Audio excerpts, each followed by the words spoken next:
All right. So we've been getting a ton of questions about this new U.S. trade strategy, Yeah, this reciprocal tariff policy. it's a big one. Yeah. And you sent over some really interesting material that I think helps to sort of lay it all out. Uh-huh. What it is, how it might work, Yeah, what are the possible outcomes. right. So I thought it'd be good to, really kind of take a deep dive Absolutely. into this and figure out what this could mean for, everybody really, right? For sure. Global commerce, Global commerce, yeah. your wallet, Uh-huh. my wallet. Absolutely. And, the sources you've provided really provide kind of a multifaceted view Yeah. of this whole evolving situation. And I think that's really helpful because, as you said, this is something that could impact a lot of people.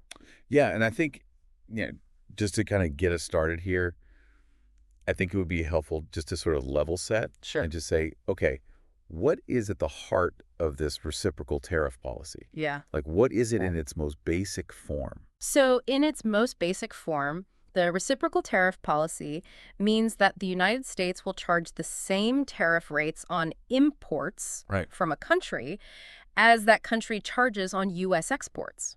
Oh, So okay. if another country, let's say, charges a 15% tariff Okay. on machinery that comes in from the U.S., Right. then the U.S. will turn around and charge a 15% tariff on machinery that it imports from that country. Oh, so it's basically like you do this to us, we do this to you. Exactly. It's a mirroring of tariffs. Okay. Yeah. Interesting. Yeah. So, and the thinking behind this, Right. as I've seen it laid out in a lot of the articles you sent over, is that this is all about leveling the playing field. Yeah. It's about That's the idea. fairness in trade. Yeah. Fair trade, not just free trade. Right. Fair trade, not just free trade. Exactly. But, it sounds good. Right. Like, if you're going to tax us, we're going to tax you. But Wow. like we were talking about before we hit record here, Sure. global trade is very complex. Incredibly complex. Right. And there's all these different relationships and agreements and Yeah. things going on. So Right. it seems like it's almost impossible to predict Right. what the outcome of something like this would be. Yeah, it's interesting because I think, as you said, it does have a sort of intuitive appeal. Yeah. Like, okay, you hit us, we're going to hit you back. Right. It seems fair. But the world of international trade just doesn't work in such a simple tit-for-tat way. Okay. And so, while the intention might be to create fairness, this kind of like, I guess you could call it like a tariff mirroring, Uh-huh. it could very easily backfire and lead to a whole bunch of unintended consequences. Okay. And one of those consequences that we have to think about, I think, is the possibility of retaliation. Yeah. It makes me think about all the trade wars that Exactly. we've seen in the past. Yeah, history's full of them, right? Yeah, where, one country will impose tariffs Mm-hmm. and then another country will respond with their own tariffs. Right, and it just spirals. Yeah, and things can get really messy. And everyone ends up worse off. Exactly. Yeah. So that's one of the big risks we have to think about with this reciprocal tariff policy. So let's talk about, I guess, what the potential impacts might be, Yeah. both positive and negative, For sure. here in the U.S. Okay. So if this goes into effect, Right. who are the winners and losers in the American economy? So let's start with the potential winners. Okay. I think one sector that could see some benefits is manufacturing, Okay. particularly those industries like steel, aluminum, and automotive. Why those in particular? Well, these industries have been arguing for a long time that tariffs imposed by other countries, Right. Particularly China in some cases, Right. have put them at a disadvantage in the global marketplace. So they see this reciprocal tariff policy as a way to even the playing field. So if the tariffs that they face abroad Exactly. decrease because of this, well, Right, or if competing imports become more expensive here in the U.S. Okay. because of the reciprocal tariffs, then they could see a boost to their business. makes sense. Yeah, so I think that's one area where we could see some potential winners. Okay, so what about other sectors, though? Right. Like, what about agriculture? Yeah, agriculture is a really interesting one because, as your sources highlight, American agriculture relies heavily on exports. Yeah. And a lot of those exports go to China Right. and to the EU. Uh-huh. So we're talking about things like soybeans, pork, dairy. Yeah, I think soybeans and pork were specifically mentioned as being big exports to China Exactly. and then dairy to the EU. Right. So those are some pretty big industries. They are. So what happens if those countries decide to retaliate? Well, that's the big risk, right? Yeah. If China and the EU decide to impose their own tariffs on U.S. agricultural products, Right. then American farmers could be in a lot of trouble. Yeah, and that could have a ripple effect throughout the economy, right? Absolutely, because, rural economies are often heavily dependent on agriculture. Right. So if farmers are struggling, that's going to hurt those communities as well. So winners maybe in manufacturing, Potentially. potential Yeah. losers in agriculture. Yeah. But what about the average consumer? Right. Like, how does this impact, somebody like me? So I think this is a really important point to consider because, ultimately, increased tariffs on imported goods are going to lead to higher prices for consumers. Okay. So think about all the things that you buy that are imported from overseas. Right. Electronics, appliances, clothing. Yeah, a lot of stuff. A lot of stuff, right? So if the cost of importing those goods goes up Because of the tariffs? because of the tariffs, then retailers are going to have to pass those costs on to you, the consumer. Okay, so basically everything's going to get more expensive. Potentially, Yeah, and it's going to hurt people who are already struggling with inflation. Exactly. It could really exacerbate existing inflationary pressures Right. and make the cost of living even higher. Okay. So that's kind of a scary thought. It is. So we've talked about the potential impacts here in the U.S., Right. but this is obviously going to have global implications as well. Oh, absolutely. So how do you think major players like China and the EU Right. are going to react to this? Well, I think we can look at it from a couple of different angles. Okay. So for China, I think one likely response is going to be to try to strengthen their domestic production capabilities. Yeah.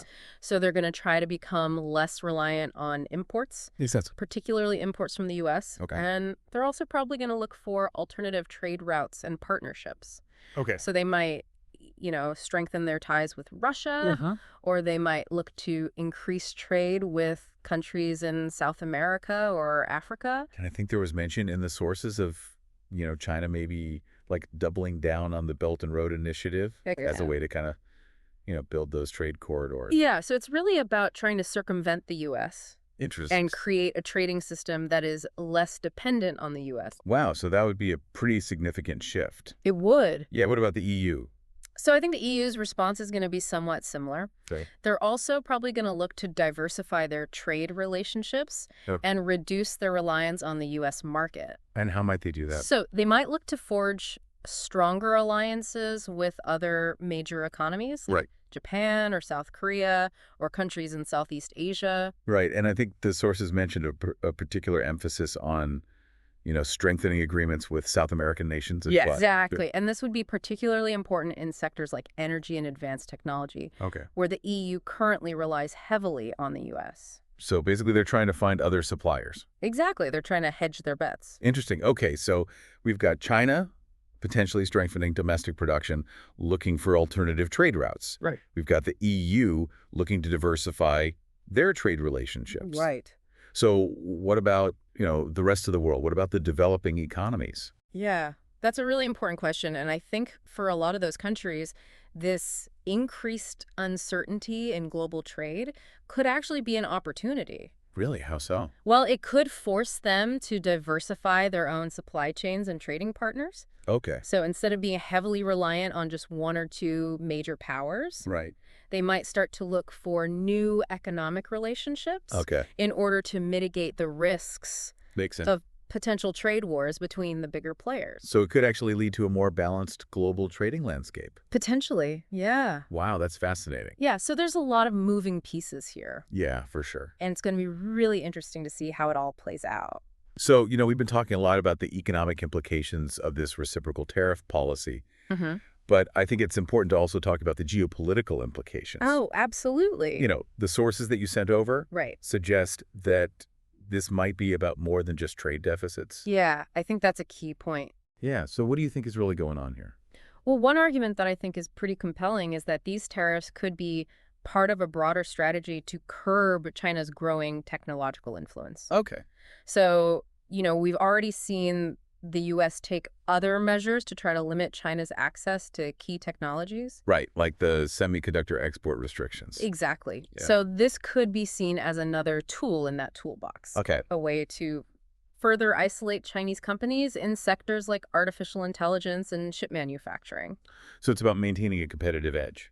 Exactly. Okay. It's about preventing a single nation from gaining too much dominance in these future-defining industries. Right. And then, of course, we also have to consider the domestic political calculations here. Oh, for sure. I mean, this is an election year. Right. And this policy is likely to be popular with certain segments of the electorate. Absolutely. It plays into this idea of America first. Yeah, it's a very powerful narrative. Yeah, and it allows politicians to say, hey, look, we're standing up for American workers. Right, we're protecting American jobs. Yeah. We're fighting for fair trade. Exactly. So it's a very potent message politically. And it's not just about protecting American jobs, right? Right. It's also about bringing jobs back to America. Exactly. Yeah. And I think that resonates with a lot of voters. So, we've talked about the economic implications. Right. We've talked about the geopolitical implications. Yeah.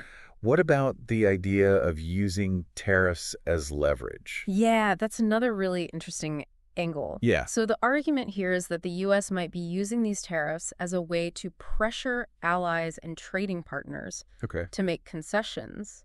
So it's not necessarily about generating revenue or even directly protecting domestic industries. Okay. It's about using the threat of tariffs as a bargaining chip Wow. to get what they want in trade negotiations. And what are some of the things that they might be trying to get?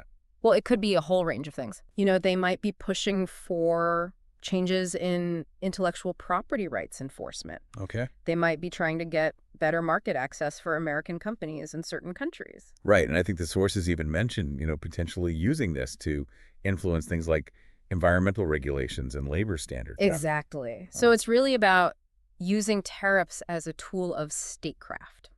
That's really interesting. Yeah, it's a very strategic way of thinking about tariffs. Okay, so let's kind of shift gears here a little bit and talk about the future. Yeah. What are some of the possible scenarios Right. that could play out here? Well, I think the most optimistic scenario is that the U.S.'s trading partners respond by reducing their own tariffs on American goods. So everybody kind of meets in the middle. Exactly. Everybody wins. Right. And in that scenario, the U.S. would be able to claim victory Okay. and say, hey, look, our strategy worked. Right. We've achieved fairer trade. Okay, so everybody's happy. In theory, yeah. Okay, but that's kind of the best case scenario. Right. What's a more pessimistic outlook? Well, the more pessimistic scenario is that other countries retaliate with their own tariffs. Yeah. And we end up in a trade war. Okay. And that could have all sorts of negative consequences. Yeah, like what? Well, for one thing, it would disrupt global supply chains. Right. Even more than they've already been disrupted. Right. We're still dealing with, the fallout from the pandemic. Exactly. All the supply chain issues. So that's a big concern. Yeah. It could also lead to higher prices for consumers, not just in the U.S., but around the world. Right. And it could ultimately slow down global economic growth. That's definitely not good. No, not at all. And then there's also the possibility that this policy could face pushback from within the U.S. itself. Yeah, it's quite possible that American businesses, especially those that rely on imports or that have very complex global supply chains, Right. they could start to feel the negative effects of these tariffs. Okay. And they might start to put pressure on the U.S. government. Yeah, to change course. Exactly, to either modify the policy Okay. or to abandon it altogether. And I think the sources mentioned some specific examples of that, like retail associations might be concerned about higher consumer prices. Right. And then you also have, industries that are heavily reliant on imported components. Exactly. They might start to lobby the government to change things. Absolutely. So there's a lot of potential for domestic pushback as well. So I think it's clear that this reciprocal tariff policy is a really high-stakes strategy. Absolutely. There's potential for it to, really benefit the U.S. economy. Yeah. But there's also a very real risk that it could backfire. it's a gamble. Yeah. And not just for the U.S., but for the whole world. For sure. I mean, we could be looking at, another global recession It's possible. if things go badly. Yeah, the stakes are very high. So, we've talked about a lot here today. We've talked about the economic implications, Yeah. the geopolitical implications, the possible scenarios that could play out. Right. And I think it's clear that this is a really complex issue. It is. There's no easy answers, No. and the long-term effects are still very much uncertain. Absolutely. But I think it's a really important issue for people to be aware of It is. and to be thinking about. For sure. So, as we wrap up here, I want to leave our listeners with one final thought. Okay. Given the historical track record of trade disputes Right. and how often they've led to unintended consequences, is this pursuit of fair trade Yeah. through reciprocal tariffs Right. really a path to a more balanced global economy? Yeah. Or is it just going to lead to more conflict and instability? That's the million-dollar question. It is. Yeah. And I don't think anybody has the I answer. don't think so either. But it's something that we all need to be thinking about. Absolutely. Because it's going to affect all of us. It will.